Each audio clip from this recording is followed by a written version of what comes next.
It is a very gloomy day outside, but I guess that's what I get for moving back to the UK. Here we are at the house for another day. I've still got thousands of things to do.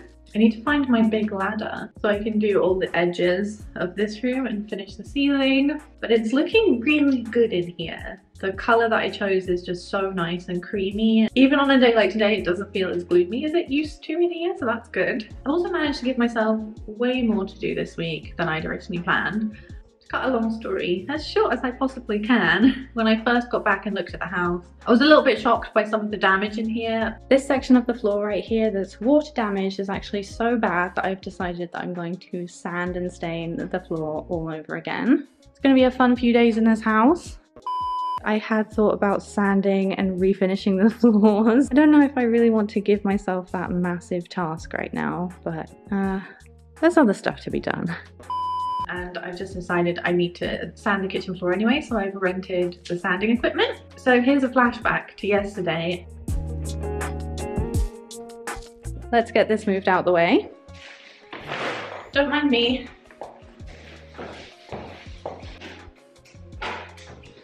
Coffee machine from Nan. Thanks, Nan.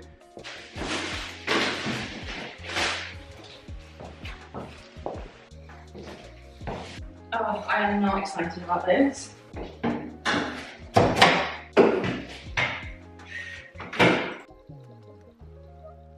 guy said, seeing as I'm just removing the varnish, I only need 80 grit sandpaper. Oh, hold on. I've got to do this. Shouldn't have painted the skirting boards first, but plans change. That nice clean line.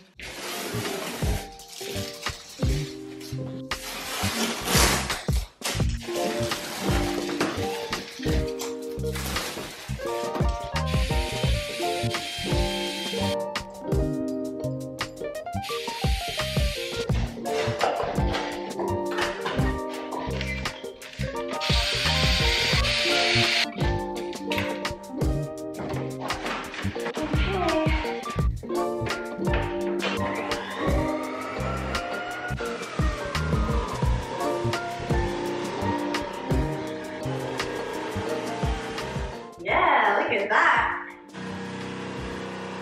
I forgot how much I hate this. Wow, it's gonna be a long day.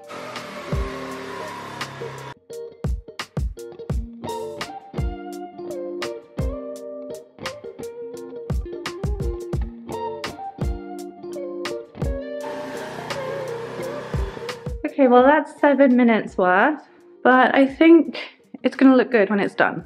At this point, I decided to switch to the diagonal method just to get all of that stain off. And I've seen divided opinions on this online, but for the most part, most people say it's absolutely fine as long as you then go again with the grain before you finish. Let me give you an update of where we're at. I've used the sander all over the floor diagonally, and now I'm going to make my way back along the lines, going back and forth. Then we can go around the edges, and I'll probably then use a fine grit sandpaper to finish it off, and then we can varnish. I have a huge bag full of the sawdust that came from the floor, and I heard that you can mix this with something to create a wood filler for the gap. And whilst there's not many gaps in this flooring except for that big one right there, these floors are very different, so I'm going to save it and see if I can use it on these. But we have to sand these too. Back into this room. Look at that. I now have to go and do all of the edge sanding. That's going to be fun, but we're getting somewhere.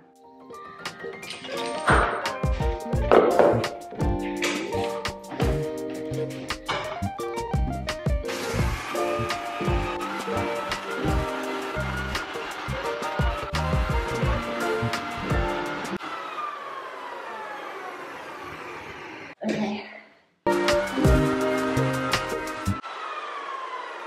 Right.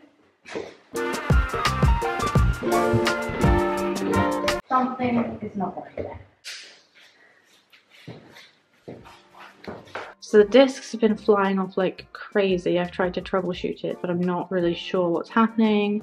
I'm going in a straight line. I'm not applying too much pressure, but I'm applying enough pressure. You suck. Let's do something about these floors, because as much as I don't like the colour and want to do something about them already, we have a bit of wear and tear here. I'll deal with that, not straight away. I might as well do these too. So let's get like the worst part of it done.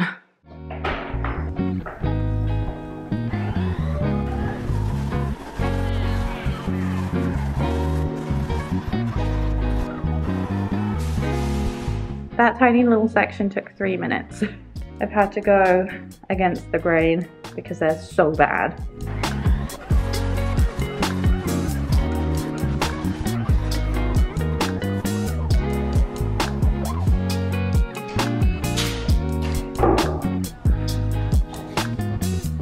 This is not working, so I've changed to a 24 grit. So let's hope it works.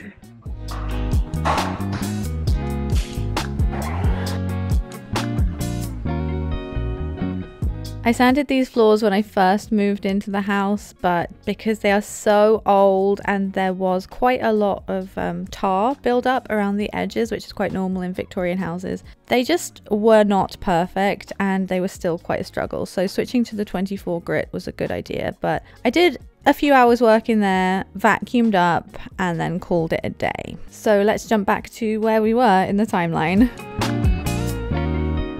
Floorboards came up so well because they were new boards when I got them put in, so the varnish came off pretty easily. I did use the edge sander, but for some reason the discs keep flying off of it. I've tried everything. I've tried less pressure, more pressure. I've tried making sure the discs are perfectly centered. I've tried using it from above, using it from kneeling. I have gone through all of the tutorials and I cannot figure out what is wrong with it. Could be user error, might not be, but I'm going to go in and ask them today because I need to finish this room ASAP, and then I need to put the clear coat varnish on the top and be done with it. But so far the colour of the wood, I really like it. I don't think I want to stain it. I can always come back and stain it at a later date, but right now I think it would just be nice with like a clear coat. Something else I did yesterday is I popped into town to look at a couple of charity shops because I was looking for a kettle, because I don't know where my kettle went. It's gone. I think it broke. It's gone. It's no longer with us. So me and Nan popped into the shops and just had a little look around really. Went to some of the charity shops. They had some great stuff in.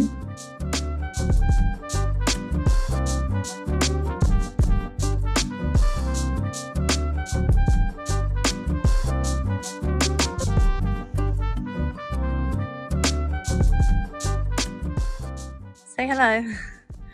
Sorry? Say hello.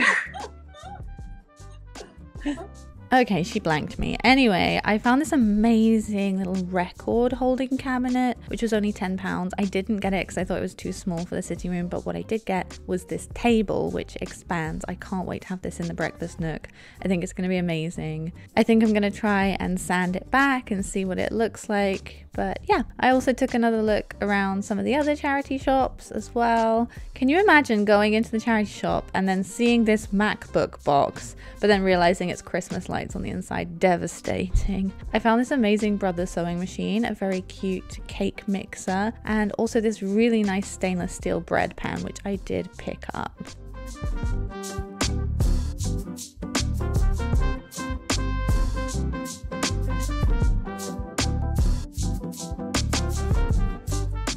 And of course, I found a couple of things. I'm trying to be very reserved with thrifting because this is an empty house, but I did find some cool stuff, so let me get it.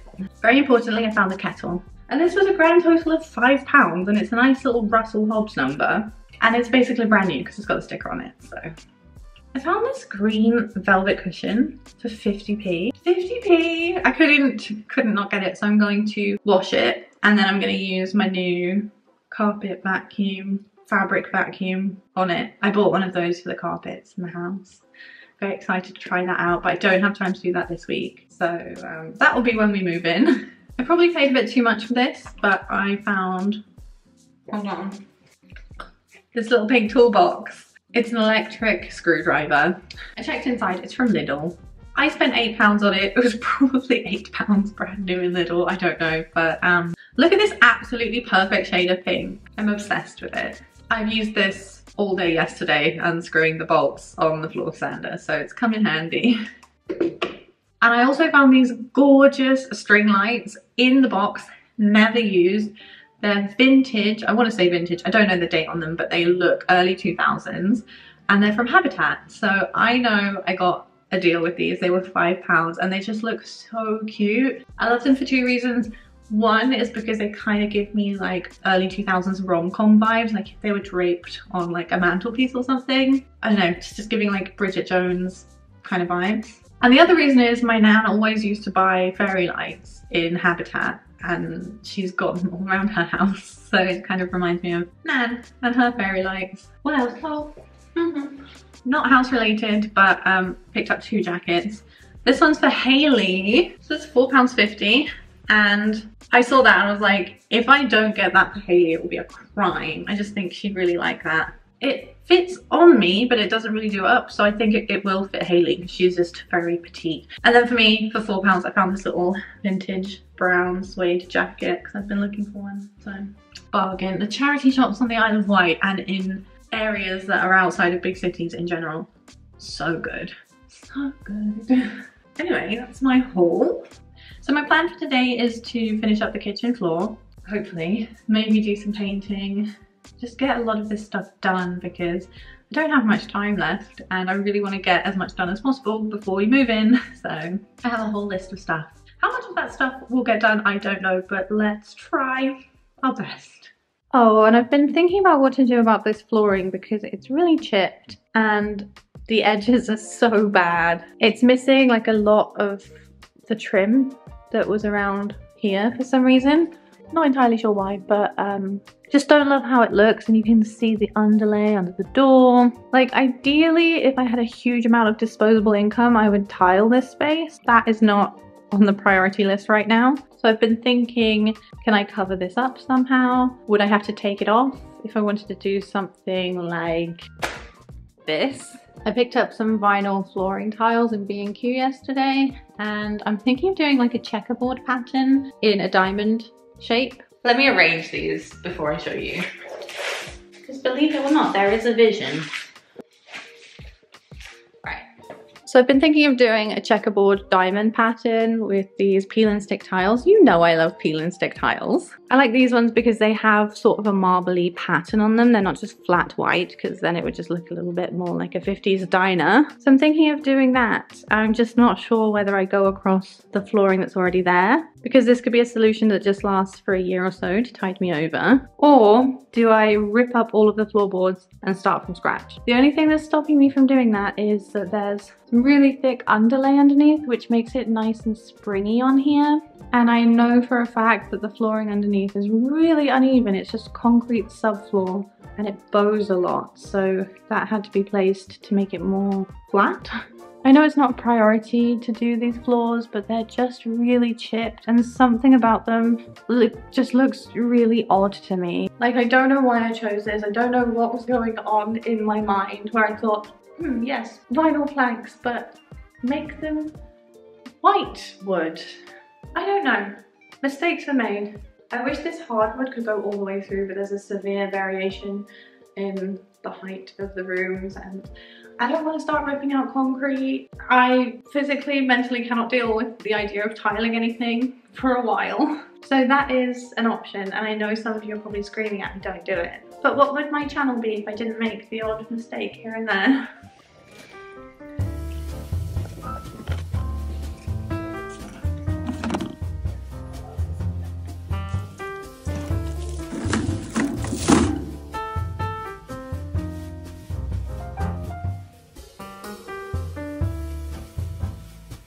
New sander secured, new sheets, and chauffeuring me around, thank you.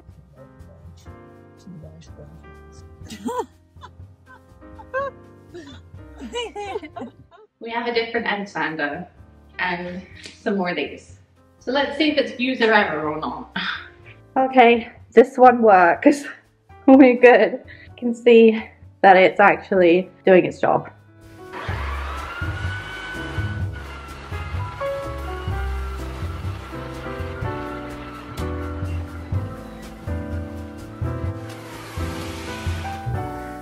That's better.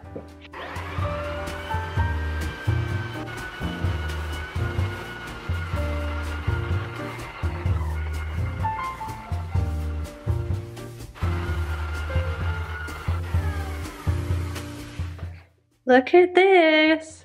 How come sometimes I can get really close to the edge, but then other times not? I don't know, but I have a mouse sander, so we'll deal with that.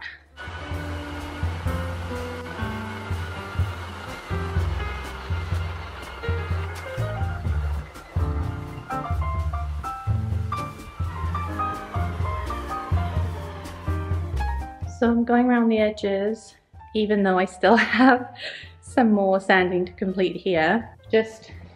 I've had it with this right now. And as I'm going around the edges, I'm noticing this section right here still has some of that black tar stuff that they used to coat all the way around the room. I thought most of that had gone with the first sand years ago, but there are patches of it left. So I'm going to change sanding sheets and keep going. It's not enough to warrant getting some nitrum walls or anything for it. Okay, so the dining room is done diagonally. Now I need to go with the grain, and then we need to go down to a lighter grit. But we're getting somewhere, and then we get to do the sitting room. Nice.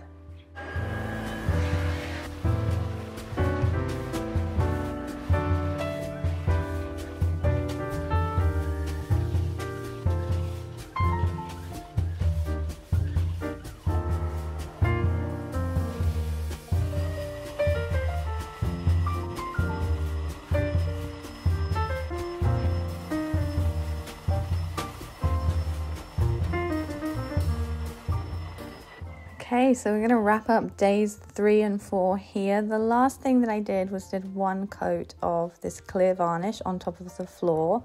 In hindsight, there's a few areas I wish I'd gone in and sanded a tiny bit more, but I think I'll do this when I get back to the UK because I have my mouse sander and I will have to rent a belt sander or perhaps the edge sander again for some other projects. So we'll get there. It will be fine, but it's definitely coming along. So we're at the end of days 3 and 4. I have one more of these videos from back in September to share with you, which will be coming up next. And then I think I've got a couple of videos from Korea to wrap up my time here. And then we're back in the house. So I will see you then. Don't forget to like and subscribe, and I'll see you next time. Bye.